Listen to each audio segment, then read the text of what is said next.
Hello viewers, welcome to my channel. I'm Hasham Ali Khan. So now I'm continuing the problems on t-test. Already 4 problems I've completed. Now in this video I'm starting from 5th problem. So already I have uploaded the problems on z-test and t-test 2 videos I've completed, 4 problems I've completed so far. The procedure of z-test and t-test are similar, only the formula will change.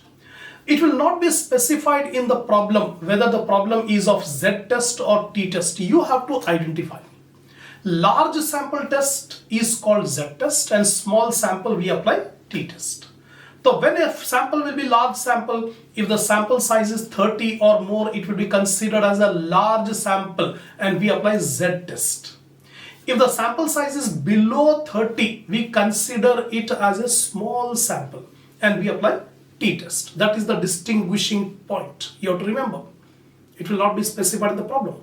So for hypothesis testing, steps are there. 5 steps we apply in z-test and 6 steps we apply in t-test. The 5 steps in z-test are: first step, laying down of hypothesis. Hypothesis means any assumption or statement which is applied on the population parameter without any testing. Before applying the testing, we will have in mind some assumption about population parameter. That is called hypothesis. Now, 2 hypotheses we have to lay down: null or alternative. Null, no difference between population and sample. Alternative, difference. There is a difference between population and statistic. Next step is level of significance. If mostly it will not be given in the problem. So we'll make the assumption either it is 5% or 1%. If it is given in the problem, well and good. Next is test statistic. We apply the formula of test statistic to find out the computed value of z or computed value of t. So here in third step, we apply z formula to find the computed value of z. Next step, fourth step, critical region. We refer the table and find out what is the table value of t. That is the critical value. The 2 values we got, the computed value of z and table value of z. By comparing these two, last step will give the decision. If the whether the computed value is falling in acceptance region or rejection region. If the computed value falls in acceptance region, the null hypothesis is accepted, alternative hypothesis will be rejected. If the computed value falls in rejection region, the null hypothesis will be rejected, alternative will be accepted. This is the procedure, 5 steps. Here in t-test we have 6 steps, 1 step more, degree of freedom. That is the extra step we have in t-test, that's all. So already I have completed 4 problems on t-test. If you have not watched, I suggest you to go to the playlist of my channel. Select the subject statistics for management. Select the videos of t-test problems and solutions. Watch the videos, be acquainted, clear in mind regarding how hypothesis testing will be done. Then come to this problem. So before this, I expect my viewers to have a printout of the problems which I have given in the link under my description. So always keep ready the problems. Take a screenshot of the solution of 5th and 6th problem. Then I'll explain each and every point.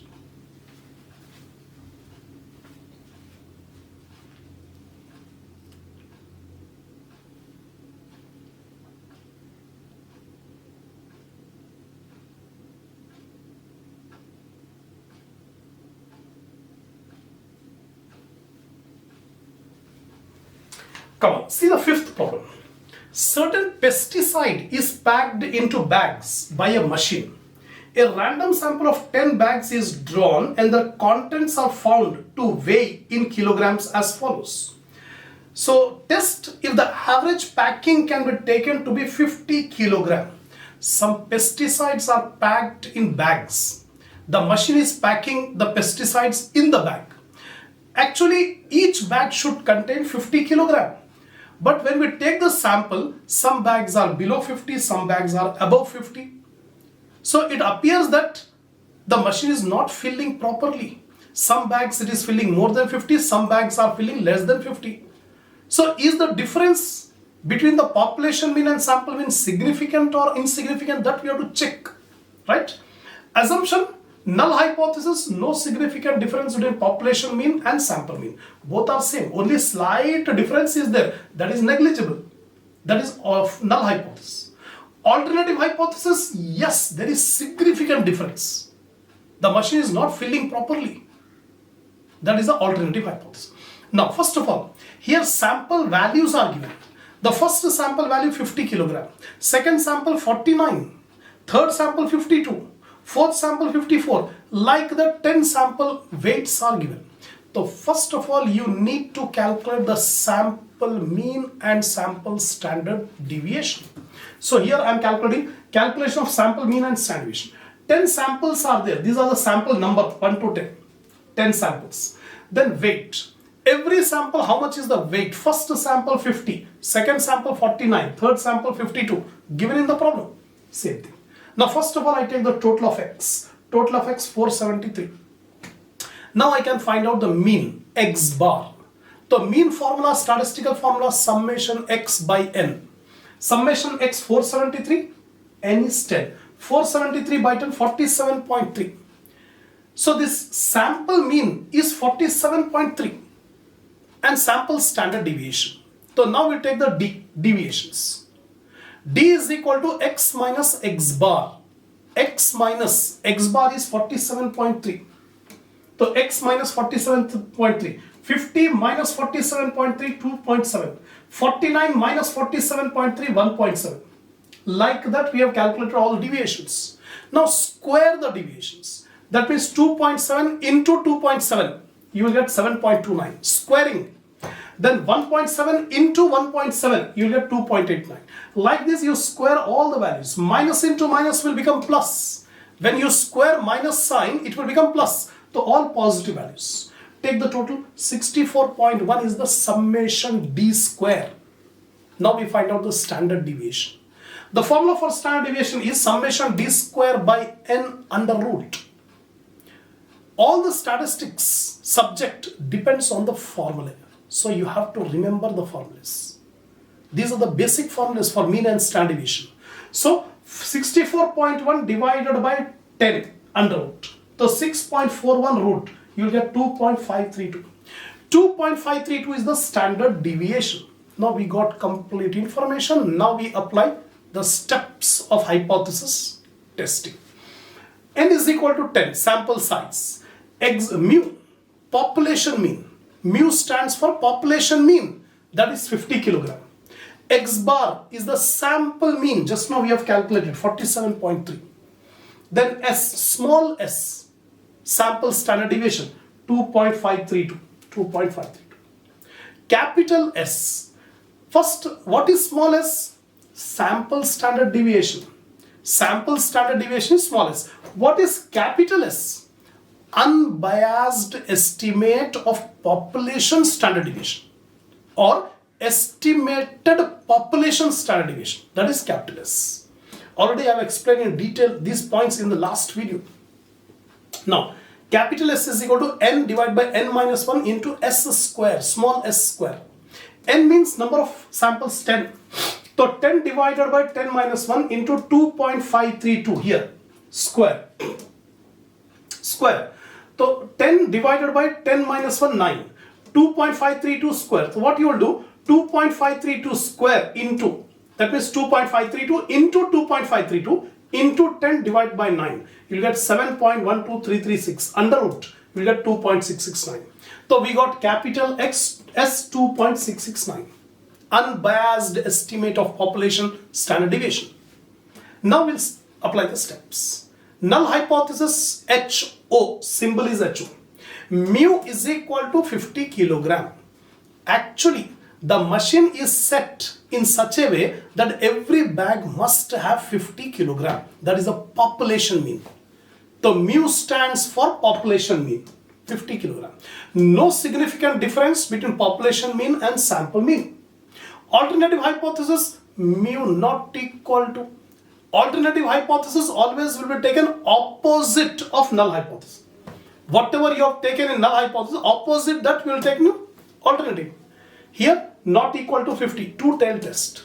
There is significant difference between population mean and sample mean. First step completed. Second step, level of significance alpha 0.05 assumed, not given in the problem. That's why we are assuming. Degree of freedom. So V is equal to n minus 1. N is how much? 10. 10 minus 1, 9.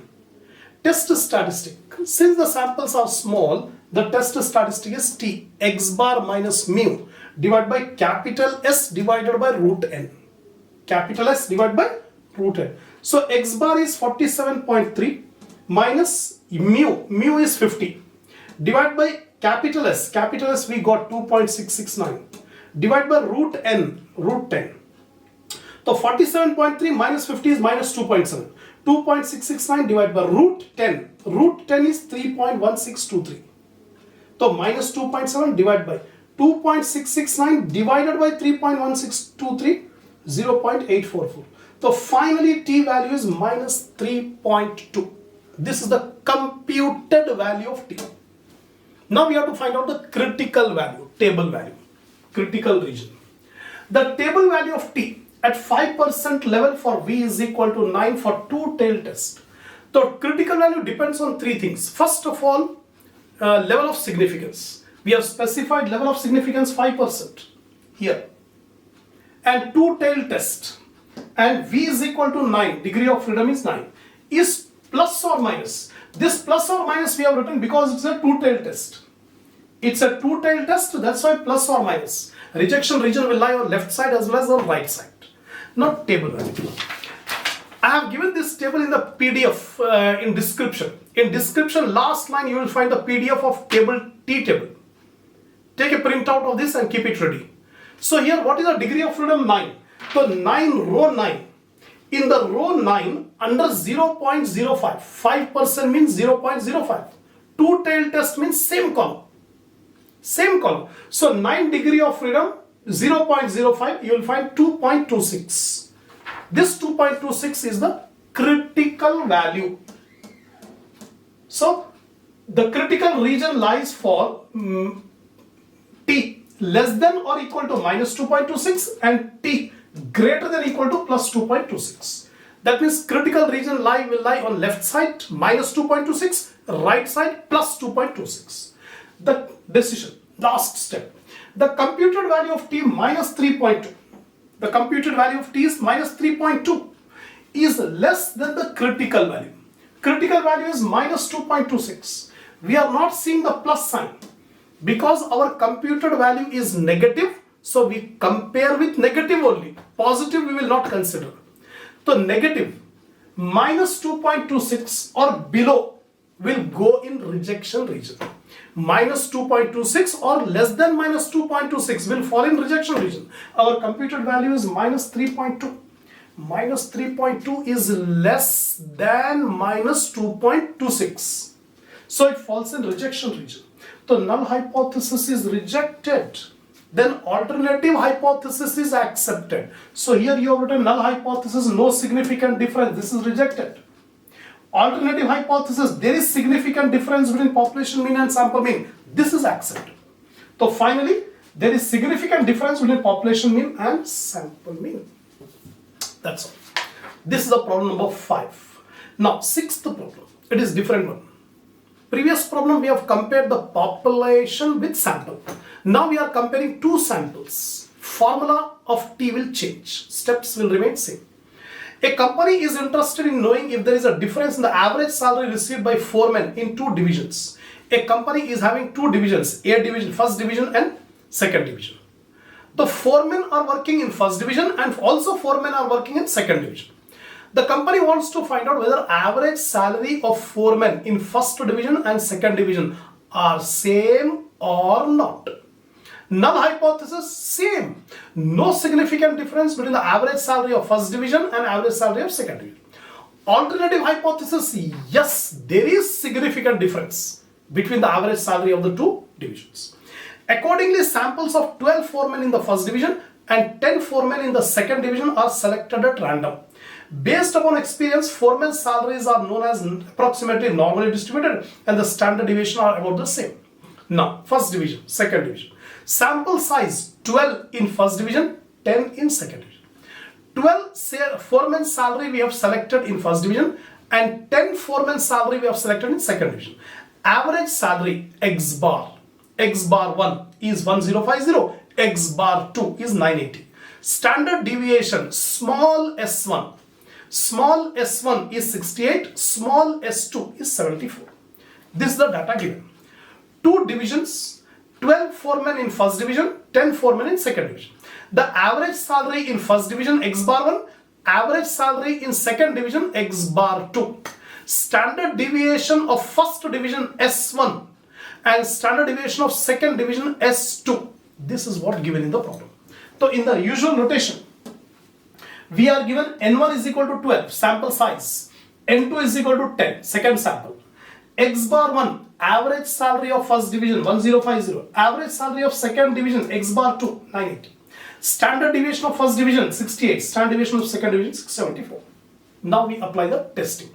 Null hypothesis. Mu1 is equal to mu2. Mu1 means the average salary of all foremen, population mean. The average salary of all foremen in first division is mu1. And the average salary of all foremen in the second division is mu2. So our assumption, the average salary is same in first division and also second division. That's why mu1 is equal to mu2. No significant difference between the average salary of the two divisions. Alternative hypothesis, mu1 not equal to mu2. That means the average salary of the two divisions are significantly different. To take test.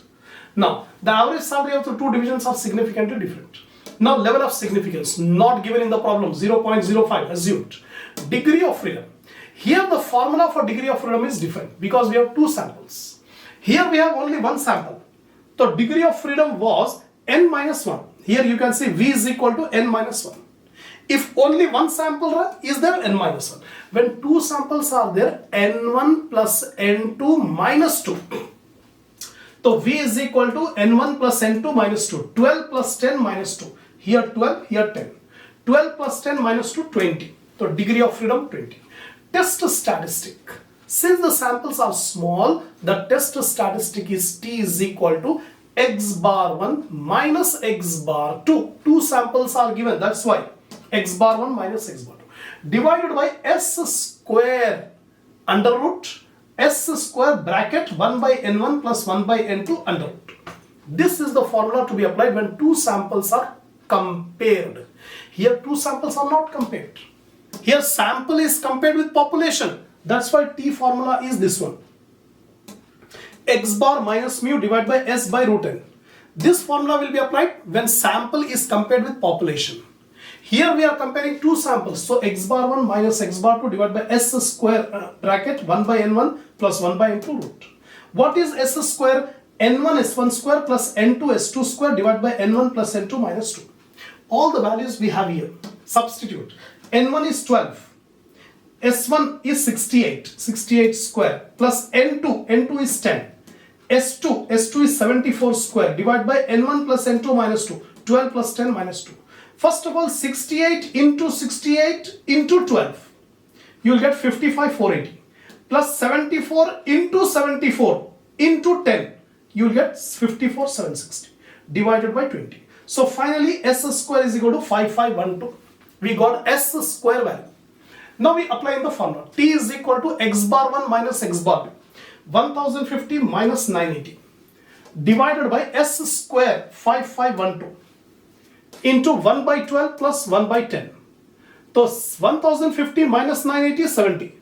Then 5512, 1 divided by 12, you will get 0.0833. Plus 1 divided by 10, you will get 0.1. Add up these two, you will get 0.1833. Into 5512, you will get 1010.3496 under root. So after root, 31.786 is equal to 2.20. The computed value of T, we got 2.20. Now this will be compared with the critical value, table value of T. Now you have to refer the table. The critical table value of T at 5% level for V is equal to 20. Here V is how much? 20. So in the row 20, you see 5%, it is 2.09. It is 2.09 in the table. So here the table value of T at 5% level for V is equal to 20 for two tail test is plus or minus. because two-tailed test, that's why plus or minus 2.09. Now, our computed value is positive. So we compare with positive. We will not consider the negative. 2.09. So 2.09 above 2.09 will fall in rejection region. So our value, the computed value of t 2.20 is greater than the critical value 2.09. So it falls in rejection region. Null hypothesis is rejected. There is significant difference between the average salary of the two divisions. That's all. So this is the end of problem number 6. Inshallah, we'll continue the next problem in the next video.